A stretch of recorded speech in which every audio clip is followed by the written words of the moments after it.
kasi may nakita akong nakaakap na nakabrace, tapos, sir, I am not laying it on the congressman. I am laying it on the person who gave that person 5,000 despite na, sir, kasi taxpayer kami. Masakit, sir, na makikita namin na... Ms. Quezet, may I ask you the question, how much taxes did you pay? And I will tell you how much tax I paid. Sir, Ang katwiran mo, you're a taxpayer. Bakit? Anong palagay mo sa akin, di taxpayer? sir, hindi naman po kayo yung sinasabihan ko ng tanga, Mr. Chair. Kaya tinatanong It was the kita, Mr. process Chair. of distributing Mr. that Chair, up.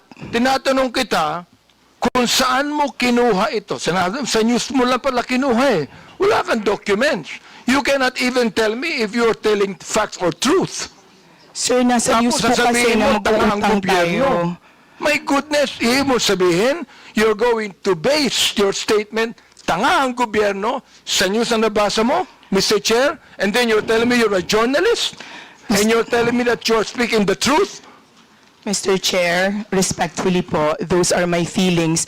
Kasi binamigay natin yung pera sa Therefore, APRA. if that's your feeling, Mr. Chair, I demand that you apologize to this committee. I will apologize, Mr. Chair, for my bad words or for... I apologize for my bad words, sir. I Mr. apologize for saying the word tanga in my post.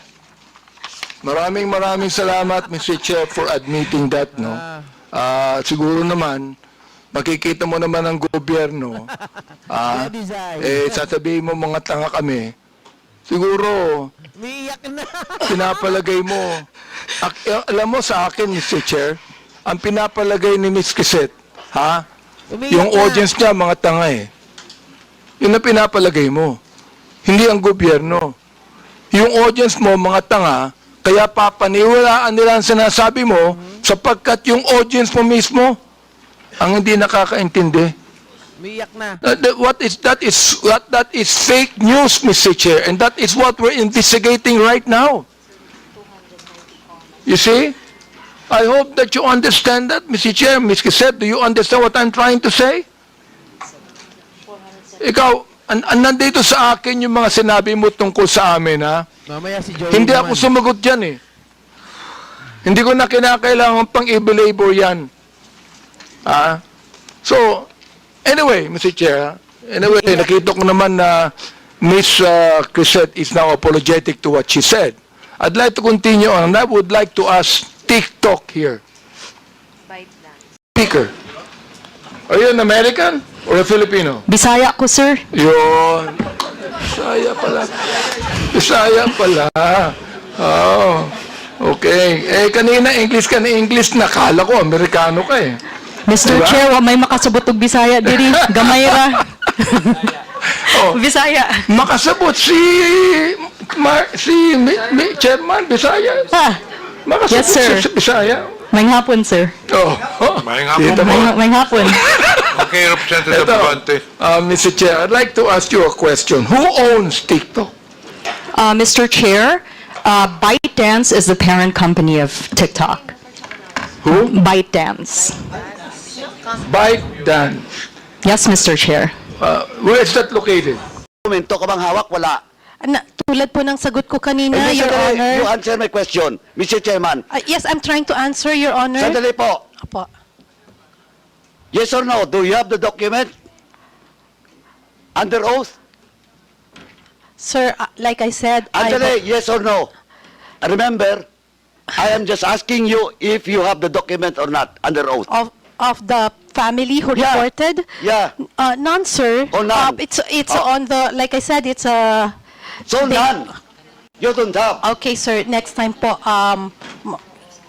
What's kukuha next po muna- time? next time po, bago po tayo magsulat ng mga ganon, kailangan kumuha po muna tayo ng mga dokumento under oath.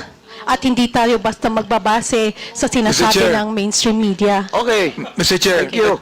let me continue on the Representative statement Abante. he said. Yes. Sinabi niya, facts to eh. Nakalagay, facts. Many are completely unrelated to drugs or EJKs. Some of them are still very much alive. You said you do not have any documents on that. Now look, Miss MJ na lang po. Para hindi po Miss MJ, po. you are accountable to the victims and you are accountable to us in the Quadcom. Pinasinungalingan mo kami. Pinasinungalingan mo ang mga victims. Now look, if you do not apologize right now, you listen. Yes, Your Honor. If you do not apologize, I am going to make a motion to hold you in contempt. I apologize, sir. And tulad nga po ng sabi ko kanita, sa susunod po ay maghahanap na lang po muna tayo ng mga under Yun. oath.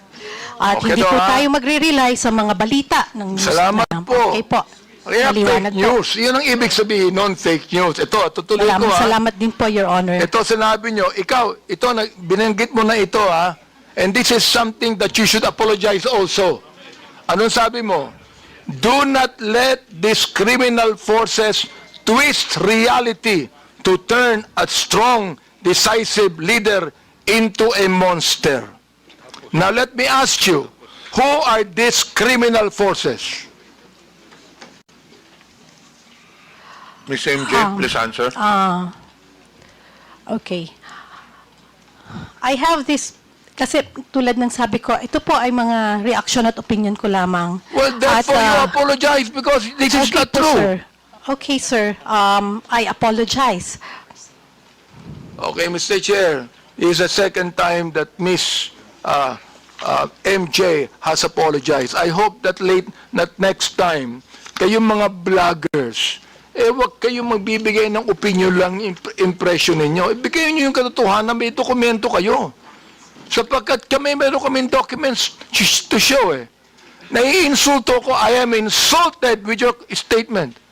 Being the chairman of the Committee on Human Rights and one that's investigating, I am actually insulted with your statement. Again, my apology, sir, and noted po sa mga suggestions po ninyo. At gusto ko lang din pong sabihin na yung pong post has nothing to do with you. Hindi po, it has nothing to do with, pasensya na po. Well, Mr. Chair, maraming salamat, no? Yung binabanggit mong nothing to do with me, pero yung tinawag mong criminal forces, kasama kami dun ikaw naman, mag-isip naman kayo. Ang hirap nito, Mr. Chair, itong mga vloggers na iba, ito ang mga tanga Tatanga-tanga ang gobyerno. Mag-isip kayo.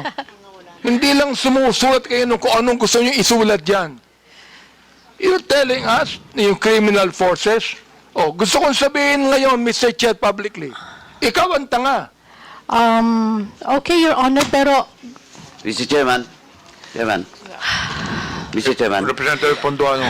Mr. Chairman, just a matter of protocol. May I move to strike out the statement of the Chairman Abante Second. addressed to MJ? Second, Miss MJ. Mr. Chair. Thank you, Mr. Chairman. Any objection?